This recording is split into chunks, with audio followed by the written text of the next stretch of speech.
така, много често тук разни се изказват. Жената трябва да докаже, че заслужава. И най-логичният въпрос е да заслужава какво точно? Ако е уважение, нормално отношение, вярност, човешко достоинство, семейство, любов, тогава нещо не е наред. Ако е времето ти, доверието ти, сериозен ангажимент, нали се сещаш, че това важи и за двамата? Обаче, истината е, че много често въобще не са и тези неща даже. Много често се има предвид. Аз съм платил вечерята, аз имам кола, аз имам жилище, аз изкарвам повече пари. И от тук нататък започват да се държат така, сяка жената трябва да се яви на изпит за достъп до тези неща.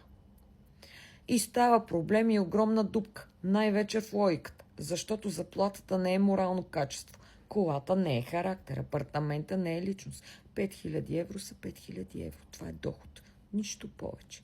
Много ми е любопитно как изглежда този точно процес на заслужаване, парично-материалния. Как точно се заслужава достъпа до твоите вещи и пари? Жената трябва да е добра. Колко добра? В пари ми говори. Да готви колко пъти седмично точно. Да мълчи колко часа на ден. Да се съгласява в какъв точно процент от случаите. Как точно се превръща доброто поведение в достъп до колата ти за 50 бона? Все едно говорим за програма за лоялни клиенти. Събираш точки там. И слушала го без да спори 10 точки. Не е излязла с приятелки, останала с него 20 точки. Усмихнала се на майка му 50 точки. Още 300 точки и печелиш право да седнеш в колата. Такава ли е схемата? Защото звучи като човек, който е объркал притежанието на нещо със стойността на човека като личност. Предметите не се заслужават. Те се купуват. Уважението се заслужава, доверието се заслужава, любовта се изгражда, но една кола за 50 бона си остава кола за 50 бона, независимо кой стои зад волана. Ако трябва да сме съвсем честни, много често за това изречение стои следното мислене. Тя трябва да докаже, че заслужава мен. Това е. Ама независимо с какво се идентифицираш ти, коли, пари, апартаменти, член, че и такива има. Защото някои хора говорят и се държат така, все едно са награда от националната лотария.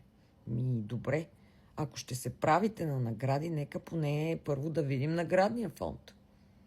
Още по-интересното е, че тези мъже почти никога не задават обратния въпрос. А аз доказах ли, че заслужавам нея? Защото ако жената трябва да доказва, че заслужава мъж, тогава и мъжът трябва да доказва, че заслужава жена, нали? Иначе не е връзка. Иначе е като интервю за работа, на което обаче само едната страна е кандидат. Такива ми ти работи. Зрялата връзка не е докажи ми, че ме заслужаваш. Зрялата връзка е нека и двамата седнем и да видим дали сме подходящи един за друг. Само това.